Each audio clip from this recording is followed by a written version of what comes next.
اور اس وقت مدینے اور مکے میں اس ہمارے زمانے میں مدینے اور مکے میں جس آدمی کی فقہ پہ عمل کیا جاتا ہے وہ امام احمد بن حنبل ہے۔ گویا اس وقت بھی مکے اور مدینے میں جن کا فتویٰ چلتا ہے وہ امام احمد بن حنبل ہے۔ بہت بڑے امام تھے، مسند امام احمد بن حنبل 14 جلدوں میں میرے پاس ان کی حدیث کی کتاب ہے۔ کیا بات تھی اس شخص کی، بہت بڑے امام تھے، لاکھوں حدیثیں زبانی یاد تھی، اور بغداد سارا ان سے فتوے لیتا تھا۔ امام صاحب سے کسی نے پوچھا حضور کبھی پریشان بھی ہوئے فتویٰ دیتے؟ فرمانے لگے ایک بی بی آئی تھی مسئلہ پوچھنے، بڑا پریشان کر گئی۔ ایک بی بی مسئلہ پوچھنے آئی، بڑا پریشان کر گئی۔ لوگوں نے کہا حضور بی بی؟ فرمانے لگے میں نے گھر کے اندر جگہ بنائی ہوئی تھی، ایک پردہ لٹکتا تھا، اس طرف میں بیٹھتا تھا، اس طرف اگر کوئی عورت مسئلہ پوچھنے آتی تو پردے کے اس پار بیٹھ کے وہ بات کرتی تھی۔ روٹین میں عورتیں طلاق کے مسائل، گھر کے چھوٹے موٹے جو جھگڑے ہوتے تھے ان پر سوالات پوچھتی تھیں۔ میرے خاوند نے مجھے یوں کہہ دیا ہے تو اس کا کیا حل ہے؟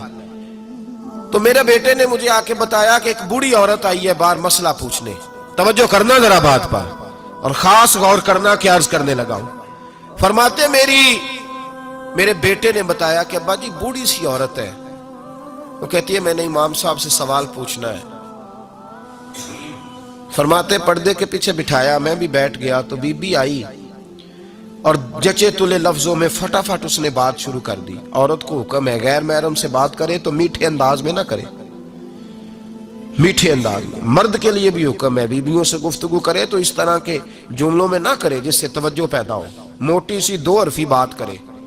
یہ سارے میرے بھائی ان چیزوں کا دھیان رکھا کرے۔ عورت غیر محرم کے ساتھ میٹھی گفتگو کرنا، دلوں میں کجی پیدا ہو، یہ منع ہے۔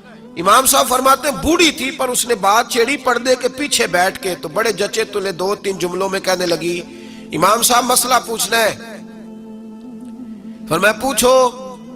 کہتے میں بڑا تیار تھا اور میں اللہ نے بڑا علم سے انہیں نوازا تھا، کہتے میں پریشان کبھی نہیں ہوا تھا، لیکن یہ بی بی پریشان کر گئی۔ یہ متقی لوگ تھے۔ فرماتے ہیں میں نے کہا بی بی پوچھو۔ کہنے لگی حضور میں محنت کی کمائی سے روٹی کھاتی ہوں، چرخہ رکھا ہوا ہے، سوت کاٹ کے اس کی کمائی کھاتی ہوں، سارا دن مزدوری کرتی ہوں، کبھی کبھی کام رہ جاتا ہے تو 14ویں کے چاند کی روشنی میں چھت پہ بیٹھ جاتی ہوں تو چرخہ کاٹتی ہوں۔ بادشاہ کا لشکر میرے قریب سے کبھی کبھی گزرتا ہے، ان کے پاس بڑی بڑی لالٹینیں، بڑے بڑے ان کے پاس روشنی کے بندوبست ہوتے ہیں۔ لشکر بادشاہ کا گزرتا ہے تو بہت بڑا لشکر ہوتا ہے، کئی کلومیٹر تک وہ گزرتا جاتا ہے، تو کئی دفعہ اچانک اس کی روشنی بھی میرے چرخے پہ پڑ جاتی ہے۔ مسئلہ یہ پوچھنا ہے کہ اس روشنی میں جو میں سوت کھاتی ہوں اس کی کمائی میرے لیے حلال ہے کہ حرام ہے؟ امام احمد بن حنبل فرماتے ہیں میں تڑپ کے رویا۔ بی بی تو کبھی کسی نے پوچھا ہی نہیں، اتنی باریک۔ کہنے لگی بیوہ ہوں، بے اولاد ہوں، مزدوری کر کے روٹی کھاتی ہوں۔ پوچھنا یہ تھا او بھائیو، یہ بھی تو یہی وقت گزار کے گئے ہیں نا، یہ بھی وہی قرآن پڑھتے تھے جو ہم پڑھتے، یہ بھی اسی رسول کا کلمہ پڑھتے تھے جن کا ہم پڑھتے، یہ بھی اسی دین کے ماننے والے تھے جس کے یہ لوگ ماننے والے۔ ہم کدھر نکل گئے؟ پرواہ ہی نہیں، حلال اور حرام کی تمیز ہی نہیں۔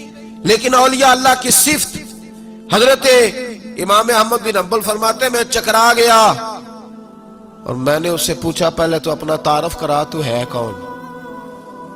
تو کون ہے؟ اس نے کہا حضور تعارف چھوڑے، جو مسئلہ پوچھنے آئے اسے اپنا ڈیٹا بھی دینا پڑتا ہے، ہمیں بتا دیا تو چھوڑے۔ فرمایا نہیں پہلے بتا تو کون ہے؟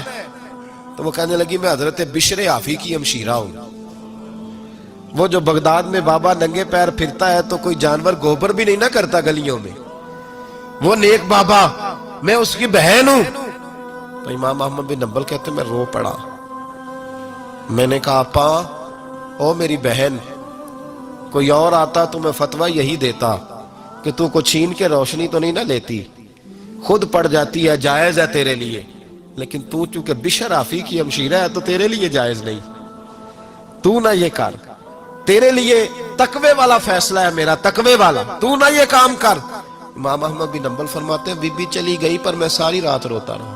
وَقَانُوا يَتَّقُونَ، یہ پرہیزگار لوگ تھے۔ او بھائی ولی کی کرامت یہ تھوڑی ہے کہ جب سے میں گیا ہوں پھونک مروائی ہے تو میری دکان بڑی چلی. یہ کوئی علامت ہے ولی ہونے کی؟ کس چکر میں پڑ گئے؟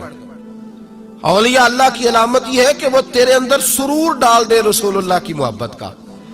ولی اللہ کی علامت اقبال کہتے ہیں وہی ہے تیرے زمانے کا امام برحق جو تجھے حاضر و موجود سے بیزار کرے اور موت کی شکل میں دکھلا کے تجھے جلوائے یار زندگی تیرے لیے اور بھی دشوار کرے. مشکل کر دے تیرا مرنے کو دل کرے.